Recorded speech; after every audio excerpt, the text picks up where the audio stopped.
Marami namang tao dito. So, yung mga bahay dito na maliliit lang. Dito natin. Ayun, lahat yan puno. Puno yan lahat. Hanggang sa probinsya eh. Ang daming puno niyan.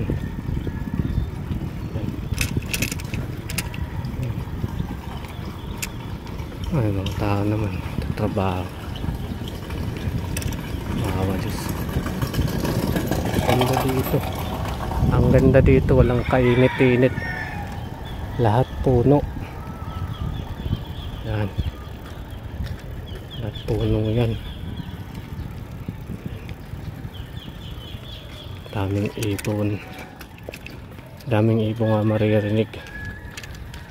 Punog ng ibon. Ayan yung mga bahay na sinasabi ko. Ayan yung mga bahay. Mga ano lang yan. Parang barong-barong. Kaya pala marami ring tao dito. Tingnan nyo naman. Ang lalaki ng puno. Ayan. Ang lalaki. Ayan. Presko dito. Sarap siguro dito mag-jogging umaga. Para ka lang ano, sa probinsya. Ito nakakita ito. Mataas na puno yan. Yung bunga niya pampaasim. Kalimutan ko yung pangalan yun. Ang bata pa kami. Yan yung kuha namin. Pangalan yan. Alawihaw sa amin na pangpaasim. Ito na yata yung customer. Kaantay. Yung signal dito. Dito rin ako kanina. Signal. Sige. Cut ko muna to. Na-drop off ko na. Dito na yun sa dulo. Yan si customer. Ay, pabalik na naman. Nung pagpunta ko dito kanina, parang layo. Hirap na hirap ako ngayon. Parang madali na lang kasi kabisada ko na. Safety na lang pala dito. Wala palang problema. Okay naman pala. Una lang na lang matatakot. Tapos may ano dyan, may puso. May igiban dyan sa ilalim. Ayan, may igiban dyan. Ano ang tawag nitong puno na to?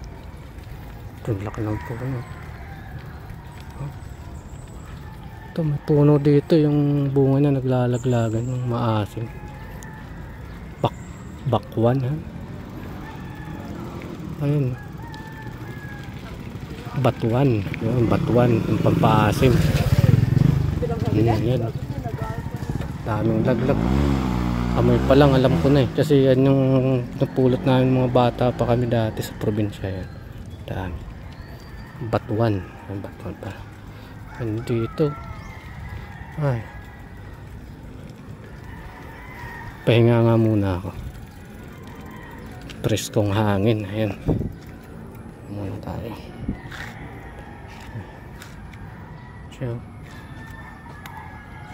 Presko.